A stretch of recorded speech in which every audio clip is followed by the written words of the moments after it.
क्या बताया फिर आगे गुरुदेव ने, हमने और क्या क्या एग्रीमेंट किए थे,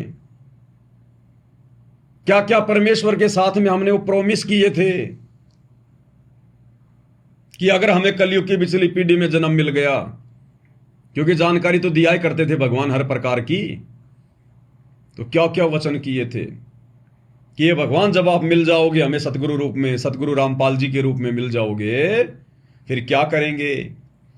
तीर्थ व्रत मैं नहीं करूं ना मंदिर पूजा हो, तीर्थ व्रत मैं नहीं करूं ना मंदिर पूजा हो, मनसा वाचा कर्मणा मोहे और न दूजा हो, मनसा वाचा कर्मणा मोहे और न दूजा हो, कि तीर्थ व्रत मैं नहीं करूं ना मंदिर पूजा हो। ये परमात्मा कहीं धक्के नहीं खाऊंगा, कहीं नहीं भटकूंगा, और मन कर्म वचन से केवल मैं आप ही को पूजूंगा। मनसा वाचा कर्म ना मोहे और न दूजा हो, आप ही को अपना सब कुछ मानकर, सर्वेश्वर मानकर, परमपिता परमात्मा मानकर केवल आप ही की पूजा करूंगा। आप ही को, जो आप मुझे मेरे गुरु रूप में मिलोगे, सतगुरु रूप में मिलोगे, तत्वदर्शी संत के रूप में मिलोगे, आप ही को अपना इष्ट मान के पूजूंगा। इष्ट मान के, किसी और को अपना इष्ट मान के नहीं पूजूंगा। मनसा वाचा कर्म ना मोहे और ना दूजाओ। तो आज उस प्रोमिसर को, आज उस प्रोमिस को, उस वचन को कौन निभा रहा है संगत में?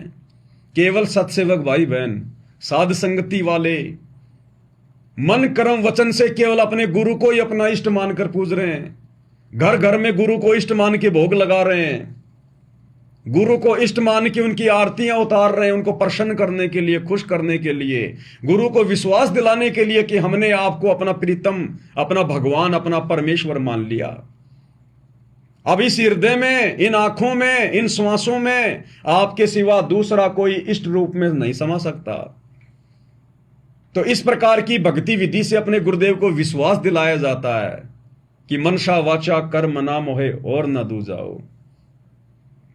और 90% संगत जो बेचारी इन आश्रमों से जुड़ी है, साध संगति के अभाव में अपने दरबार में 5-5 फोटोए रखे हैं।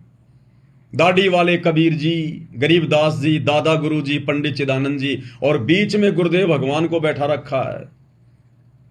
द्रौपदी वाली भक्ति, 5-5 पति, कौन से रास्ते जाएंगे? ये मन कर्म वचन से गुरु को इष्ट मानने वाली नहीं है। फिर आगे क्या हमने वायदा किया था? सुख संपत्ति परिवार धन और अष्ट सिद्धि और नौ निधि बैकुंठ कवासा हो, अष्ट सिद्धि और नौ निधि बैकुंठ कवासा हो, सो मैं तुमसे न मांगता सब थोथरी आशा हो, सो मैं तुमसे न मांगता सब थोथरी आशा हो। कि हे भगवान, हे गुरुदेव, ये दुनिया की सबसे अनमोल वस्तु आपके द्वारा दी गई भक्ति, ये सुमरण, ये सतनाम, ये 5 यज्ञ, ये प्राप्त करने के बाद मैं अष्ट सिद्धि और 9 निधि को भी ठोकर मारूंगा। अगर मुझे कोई देव पदवी दे दे, देवताओं का राजा इंद्र भी बनाना चाहे, ब्रह्मा विष्णु महेश की भी अगर पदवी मेरे लिए खाली कर दी जाए, तो भी परमेश्वर मैं उसको अस्वीकार करूंगा। अस्वीकार की नहीं चाहिए भाई, बिल्कुल नहीं चाहिए हमें। तो ये ब्रह्मा विष्णु महेश की ये पदवी भी नमक की बोरी जैसी लगती है, नमक की बोरी जैसी। तो अष्ट सिद्धि और 9 निधि बैकुंठ का वासा हो, मैं स्वर्ग में जाने की इच्छा नहीं करूंगा, महास्वर्ग में जाने की इच्छा नहीं करूंगा। सो मैं तुमसे न मांगता, हे भगवान, इन चीजों की तो मैं कभी आपसे 100पन में डिमांड भी नहीं करूंगा। ये हमने 650 साल पहले परमात्मा से वायदा किया था। ना स्वर्ग मांगूंगा, ना महास्वर्ग मांगूंगा, ना रिद्धि, ना सिद्धि, ना धन कुछ नहीं मांगूंगा, सो मैं तुमसे न मांगता, ये तो सब थोतरी आशा, इनमें तो कुछ नहीं है, तो नमक की बोरियां हैं। इसलिए गुरुदेव कहते हैं कि नालायको, तुमने वायदा तो क्या किया था, और आज तुम मेरे से कोई तो बेटा मांगने आता है, कोई नौकरी मांगने आता है, किसी की ट्यूबवेल में पानी नहीं हो रहा वो ज्योतियां करवा रहा है कि मैं आश्रम में ज्योति करवा दूं, नामदान पे ज्योति करवा दूं, मेरा लड़का इंटरव्यू में पास हो जाए, एक मकान बन जाए।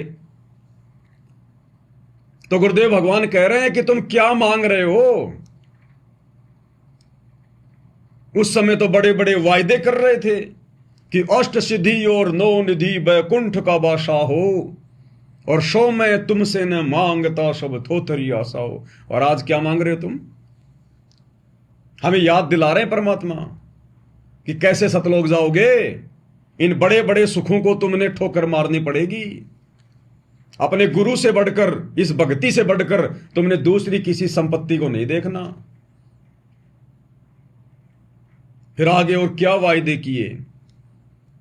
सुख संपत्ति परिवार धन और सुंदर नारी हो, सुख संपत्ति परिवार धन और सुंदर नारी हो, सपने में इच्छा नहीं करूं गुरु आण तुम्हारी हो, सपने में इच्छा नहीं करूं गुरु आण तुम्हारी हो।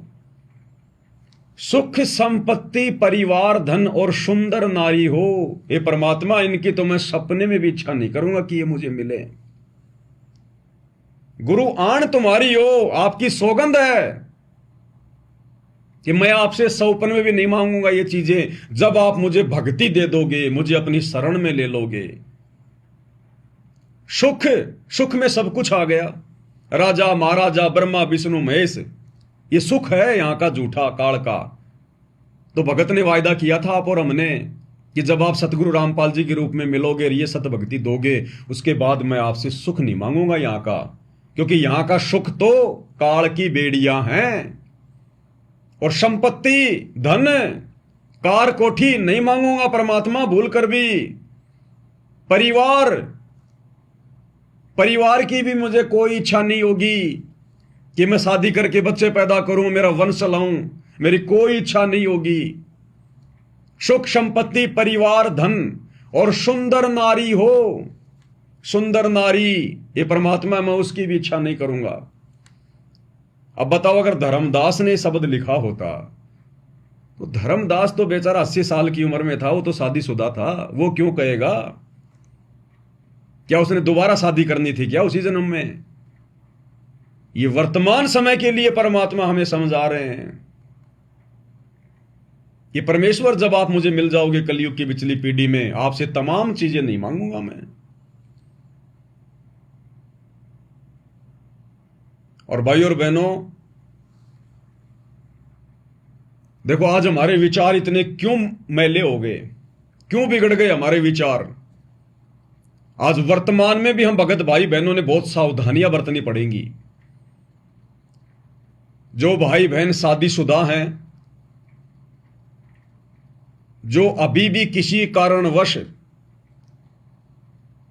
पति और पत्नी के रिश्ते में हैं, शारीरिक संबंधों में हैं, विषय वासनाओं में हैं, लेकिन कोशिश कर रहे हैं पूरी कि गुरुदेव जिस दिन आप हमें हिम्मत दोगे, सद्बुद्धि दोगे, ये परमात्मा, हम अवश्य इस रोग से दूर होंगे। क्योंकि ये तो मोक्ष में सबसे बड़ी बाधक वस्तु है। स्त्री नहीं, स्त्री भोग। स्त्री मोक्ष में बाधक नहीं है, स्त्री तो सहायक है। बना बनाया खाना मिलेगा, दूल्हे दुल्हाए आपको वस्त्र मिलेंगे, घर की साफ सफाई होगी। स्त्री बाधक नहीं है मोक्ष में। गुरुदेव ने स्त्री भोग को बाधक बताया, बकवादों को बाधक बताया। गुरुदेव थोड़ा संकेत में ले जाते हैं कि भाई बकवाद नहीं चलेगी, तो बकवाद में तो ये सारी चीजें आ जाती हैं, ये कि भग भोग्या भग उपजय, भग से बचा न कोई, जो कोई भग से बचे भगत का वश होई। तो ये बकवाद है। ये इस भक्ति मार्ग में आने के बाद जब हमें ज्ञान हो जाए तो फिर ये बकवाद में आती है। ये विषय वासना, शारीरिक संबंध, स्त्री भोग, स्त्री चाहे पुरुष का भोग करे और पुरुष चाहे स्त्री का भोग करे, दोनों ही वर्जित हैं फिर। लेकिन गुरुदेव खुल के नहीं कहेंगे ये बातें, क्योंकि हमने सृष्टि रचना को समझना चाहिए। गुरुदेव ने इतना संकेत कर दिया कि चाहे शादी करो या ना करो, लेकिन भक्ति मार्ग में बकवादों से बच के रहना पड़ेगा। अब शादी करने के बाद में शारीरिक संबंध बनाओगे तो बकवाद ही तो है। तो गुरु संकेत करेगा, स्पष्ट रूप से मना नहीं करेगा, क्योंकि उधर काल को उसका भोजन जो है 1 लाख रोजाना जो वो जीव खाता है सूक्ष्म शरीर की वासना निकाल कर, तो उसको वो भोजन खाने का श्राप किसने दे रखा है? इसी कबीर भगवान सतगुरु रामपाल जी ने। तो परमात्मा यहां पर स्पष्ट रूप से ये कहकर कि वे शादी नहीं करनी, रमेणी नहीं करनी, भगवान अपने उस बेटे का, उस काल का भोजन कैसे बंद करवा देगा? आदेश ही उन्होंने दिया है, तो अपने बेटे का भोजन कैसे बंद करवाएगा? इसलिए संकेत में कहेगा। जो संकेत को समझ जाएंगे, शब्द सैन सतगुरु की पहचान है, वो पावे अटल सुहाग रे, उसका बेड़ा पार हो जाएगा, जो इन बकवादों से दूर हो जाएगा समय रहते। और समय ज्यादा नहीं है। जब तक गुरुदेव भगवान के पावन चरण कमल धरती पर हैं, तब तक हमारे पास में मोक्ष का चांस है, मौका है। उसके बाद मोक्ष की उम्मीद ना करना, उससे पहले पहले पाक साफ हो लो और कोशिश करो कि गुरुदेव भगवान के धरती पर रहते सहते आप और हमारी यहां से टिकट कट जाए। हम इस कदर भक्ति मार्ग पर तैयार हो जाएं कि गुरुदेव अपने रहते सहते हमें यहां से भेज दें, उम्र चाहे कुछ भी हो। तो जो भाई बहन अभी भी शारीरिक संबंधों में हैं, मजबूरियां चाहे उनकी कुछ भी हो, वो एक अलग बात है, वो परमात्मा जाने, वो भाई बहन जाने। उन्होंने कुछ सावधानियां बरतनी पड़ेंगी इस भक्ति मार्ग पर, अन्यथा भाई और बहनों ये काल तुम्हारा पीछा नहीं छोड़ेगा। भले शारीरिक संबंध बनाना तुम्हारी मजबूरी हो सकती है किसी भी कारण से, किसी का पति नहीं मानता, किसी की पत्नी नहीं मानती, या कुछ ज्ञान की भी थोड़ी बहुत कुछ कमजोरी समझ लो, लेकिन तुमने उसमें सभ्यता बहुत रखनी पड़ेगी। देखो, आज से पहले गुरुदेव हमें सतयुग का जिक्र करते कि सतयुग में बेटा बेटी बड़े आज्ञाकारी होते थे, अपने माता पिता का बड़ा सम्मान करते थे, आदर करते थे, गाली गलौज किसी की जुबान पे नहीं होती थी, बड़ी शर्म होती थी उनमें, शालीनता होती थी, सहनशीलता होती थी, धैर्य होता था, बड़ी नेक संतानें हुआ करती थी। और ऐसी नेक संतान यदि माता पिता से पहले मर जाती थी तो माता पिता भी बड़े दुखी होते थे। इसलिए सतयुग में मां बाप से पहले संतान नहीं मरा करती थी, औरत कभी विधवा नहीं होती थी। पहले औरत का शरीर छूटता था, उसके बाद उसके पति का छूटता था, और घर में कभी अमंगल नहीं होता था, कोई अकाज नहीं होता था। अब इसके बहुत सारे कारण हैं ऐसा ना होने के, वो सब कुछ वर्तमान में भी होगा, लेकिन उसके लिए आप और हमने गुरुदेव के सत्संगों को आधार बनाना पड़ेगा। उन बच्चों के विचार इतने शुद्ध कैसे होते थे, क्यों होते थे, क्या कारण था? जैसे गुरुदेव भगवान ने बताया ना कि भगत प्रहलाद को उसकी माता के गर्भ में ही उपदेश मिल गया था नारद जी से, क्योंकि प्रहलाद का जो पिता था हिरण्याकुश, वो तपस्या करने के लिए गया हुआ था, और उसकी तपस्या को देखकर इंद्र का सिंहासन हिल गया। इंद्र ने उसकी तपस्या को भंग करने के लिए उसकी जो पत्नी थी, जो प्रहलाद की मां थी, वो उसके पेट में जो प्रहलाद था उस समय वो गर्भवती थी, वो प्रहलाद को नुकसान पहुंचाना चाह रहा था कि किसी भी तरह से उसकी तपस्या भंग हो, खंडित हो। अब वो तो प्रहलाद तो भक्ति बीज था, वो तो परमात्मा का डाला हुआ था, मालिक का अंश था। इंद्र जैसे ही उसके गर्भ को समाप्त करने के लिए आया, उधर से कबीर परमेश्वर सतगुरु रामपाल जी नारद जी का रूप बनाकर आ गए और ऊपर की ऊपर इंद्र को सचेत कर दिया कि नारायण नारायण कहां जा रहे हो। तो वो झूठ नहीं बोलते वो देव, उसने कहा कि ऐसी ऐसी बात है। तो नारद रूप में कबीर भगवान ने कहा कि इतना बड़ा महापाप क्यों करने जा रहा है, उसके गर्भ में तो भगत है, भगत, कोई आम जीव नहीं है, उसके गर्भ में भगत है और भगत की हत्या। तो इंद्र भी डर गया, घबरा गया और नारद रूप में कबीर भगवान उसको अपने आश्रम में ले गए और वहां उसको भक्ति का ज्ञान दिया। उस समय वो प्रहलाद मां के गर्भ में था, तो मां के गर्भ में ही वो भगत बन गया था और बाहर आकर फिर उसने भगत वाले लक्षण तो दिखाने थे। फिर परमेश्वर ने महाभारत का उदाहरण दिया। अभिमन्यु सुभद्रा के गर्भ में था, अर्जुन ने उसको चक्रव्यूह का भेद बताया और चक्रव्यूह का सारा भेद यानी अंदर कैसे जाया जाए वो सारा भेद उसको बताया और गर्भ में अभिमन्यु ने वो चक्र भेदना सीख लिया। तो इसी प्रकार भाई और बहनों, सतयुग में, त्रेता में और द्वापर में नेक संतानें क्यों होती थी? क्योंकि उस समय जो ऋषि महात्मा होते थे वो ग्रस्त में भी रहते थे और ग्रस्त जीवन में रहते सहते वो ऋषि महात्मा जो शादी किया करते थे तो उनका मकसद कोई विषय वासनाओं की पूर्ति नहीं होता था, उनका मकसद होता था केवल अपना वंश चलाना। और जब तक उसकी पत्नी को गर्भ नहीं ठहरता था केवल तब तक ही वो शारीरिक संबंध बनाया करते थे और जब उनको पता चलता था कि गर्भ ठहर चुका है उसके बाद वो शारीरिक संबंध मनाना बंद कर दिया करते थे, बंद। क्योंकि अंदर जब गर्भ में आत्मा आती है तो उस आत्मा को आगे पीछे का सब कुछ पता होता है, वो अंदर बाहर का सब कुछ स्पष्ट देख रही होती है। तभी तो आत्मा अंदर रोती है, भगवान से अर्ज करती है अपने आगे पीछे के असंख्य जन्म देखकर कि मैंने कितने जन्म भोग लिए और आगे मुझे क्या जन्म मिलेगा। तभी तो ये भगवान के साथ एग्रीमेंट करता है जीव कि परमात्मा इस कष्ट से बाहर निकाल दो, केवल आपकी भक्ति करूंगा। तो गर्भ में उस आत्मा को सब कुछ पता होता है, सब कुछ देख रहा होता है, सब कुछ वो सुन रहा होता है। तो उन ऋषि साधु संत महात्माओं को इस बात का पता होता था। भाई और बहनों ध्यान रखना, उस समय उन ऋषियों को जो दाढ़ी वाड़ी बढ़ा के रखते थे, चोटा वाटा बढ़ा के रखते थे, उनको ऋषि कहा जाता था। सतयुग में उनको ऋषि, फिर द्वापर में उनको संत कहना जो है वो शुरू कर दिया लोगों ने। इस कलयुग में उनको भगत कहना शुरू कर दिया। तो आज आप और हम उसी श्रेणी में हैं और उनसे भी कई गुना उत्तम। वो तो बेचारे काल की भक्ति कर रहे थे, वो ऋषि, वो संत।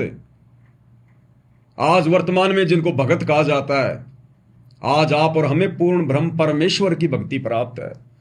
हम तो उन ऋषि साधु संत महात्माओं से, वशिष्ठ, कपिल, विश्वामित्र, दुर्वासा, मार्कंडे, इनसे भी लाखों करोड़ों गुना उत्तम आत्माएं हैं, उत्तम ऋषि हैं, उत्तम भगत हैं। तो वो केवल उसी समय तक अपनी औरत के साथ शारीरिक संबंधों में रहा करते थे जब तक गर्भ ना ठहर जाता था, और जब उनको पता चलता था कि गर्भ ठहर गया उसके बाद वो शारीरिक संबंध नहीं बनाते थे। और केवल एक ही संतान का उनका टारगेट होता था, केवल एक ही संतान का, क्योंकि उनका मकसद विषय वासनाओं की पूर्ति नहीं होती थी। और गर्भ ठहरने के बाद वो शारीरिक संबंध बनाना इसलिए बंद कर देते थे कि अब आत्मा गर्भ में प्रवेश कर चुकी है और अब इसके बाद यदि मैं शारीरिक संबंध बनाऊंगा, कोई अश्लील हरकत करूंगा, तो गर्भ में वो बच्चा सब कुछ सीख रहा है, वो देख रहा है, वो गुण उसके अंदर जा रहे हैं। और जब वो पैदा होगा तो मैं चाहे उसको कितनी अच्छी शिक्षा दे दूं, कितना ही अच्छा संस्कार दे दूं, लेकिन उसके वो संस्कार भी फलेंगे जो उसने मां के गर्भ में बैठकर हमारी अश्लील हरकतें देखी हैं अपने मां और बाप की। इसलिए वो साधु संत महात्मा, वो ऋषि जो गृहस्थ जीवन में रहते थे, केवल गर्भ ठहरने तक ही शारीरिक संबंध बनाते थे, उसके बाद बंद कर देते थे। एक प्रकार से भाई बहन का रिश्ता हो जाता था। और जब वो संतान पैदा होती थी, बड़ी नेक, बड़ी सुशील, बड़ी आज्ञाकारी, मां के गर्भ में भी अच्छे संस्कार, और पैदा होने के बाद वो ऋषि परिवार था, भगत परिवार था, उसके बाद भी अच्छे संस्कार, वो नेक संतान हुआ करती थी, आजीवन अपने माता पिता की आज्ञा में चला करती थी। उसके बाद जो आम व्यक्ति होते थे, वो आम व्यक्ति अपनी विषय वासनाओं की पूर्ति के लिए भी शादी करते थे और अपने वंश चलाने के लिए भी किया करते थे। लेकिन उसके बावजूद भी नेक संतान हुआ करती थी, उनके भी विचार बड़े अच्छे होते थे। उसका कारण क्या था? गर्भ ठहरने के बाद भी वो शारीरिक संबंध जो है वो बनाया करते थे, लेकिन वो पति पत्नी आपस में कभी भी अश्लील बातें नहीं किया करते थे। जो विधान परमात्मा ने बना रखा है संतान उत्पत्ति का शारीरिक संबंध के द्वारा, उस शारीरिक संबंध से हटकर अन्य कोई भी ऐसी वो क्रिया नहीं करते थे। आपस में कोई गंदी गंदी बातें, अश्लील और हरकतें, जिस कारण से उस गर्भ में पल रही आत्मा पर वो दुष्प्रभाव नहीं पड़ता था, जिस कारण से मां के गर्भ से बाहर आने के बाद वो संतान भी बड़ी सुशील हुआ करती थी, बड़े आज्ञाकारी हुआ करते थे, बड़े अच्छे उनके विचार हुआ करते थे। और बकवादी किन के बच्चे हुआ करते थे? उन राजाओं के बच्चे बड़े बकवादी हुआ करते थे, अहंकारी। जैसे राजा सगड़ के या किसके थे वो 60,000, कपिल मुनि की जान के इंद्र घोड़ा बांध के चला गया, वो 60,000 वहां गए, कपिल मुनि के साथ बकवाद करने लगे, क्योंकि वो राजा महाराजा वो विषय वासनाओं में डूबे रहते थे, उनको कोई परवाह नहीं होती थी, अश्लील हरकतें, गंदी बातें सब होती थी। इसलिए उनके संतान भी वैसी बकवादी होती थी। पैदा होने के बाद फिर वो लेके तीर कमान जानवरों का शिकार करने लग जाते थे। वो साधु संत महात्माओं के बच्चे नहीं करते थे शिकार, आम व्यक्ति के बच्चे शिकार नहीं करते थे, पाप समझा करते थे। लेकिन वो राजाओं के बच्चे शिकार करना, कोई सुंदर औरत दिखाई दे जाए तो अपने बाप को राजा समझकर कि हमारा कौन क्या बिगाड़ लेगा, मन मर्जी से शादियां करना, कितनी शादियां कर लो, 1000, 2000, 10,000 शादियां कर लो, वो बकवादें उनमें भरी होती थी। तो वर्तमान में भाई और बहनों, हम जितने भी सतगुरु रामपाल जी परमेश्वर जी के भगत हैं, शिष्य हैं या उनकी शिष्याएं हैं, आप और हम रियल में ऋषि हैं, रियल में संत हैं, जिनके बराबर मार्कंडे भी नहीं, वशिष्ठ भी नहीं जो रामचंद्र जी का गुरु था, दुर्वासा भी नहीं जो श्री कृष्ण जी का गुरु था, वो कपिल ऋषि भी नहीं, क्योंकि आज हमें तत्वदर्शी संत प्राप्त है, आज हमें पूर्ण मोक्ष मार्ग प्राप्त है, आज हमें गुरु रूप में साक्षात सारी सृष्टि का रचयिता कबीर भगवान प्राप्त है। तो आप और हमारे से बढ़कर ना उनका सौभाग्य था और ना वो भगत थे, जिस कारण से काल ने उनको ठग लिया, इतनी मर्यादाओं का ध्यान रखते हुए भी। तो आप और हमने फिर कितनी सावधानी बरतनी पड़ेगी इन बातों को विचार करके। हमने तो केवल आत्मा के कल्याण को देखना कि बाढ़ में जाए रमेणी, बाढ़ में जाए शादी। मैंने आज से पहले यही तो बकवादे करी और किया क्या है, राजा महाराजाओं के जन्म प्राप्त करके।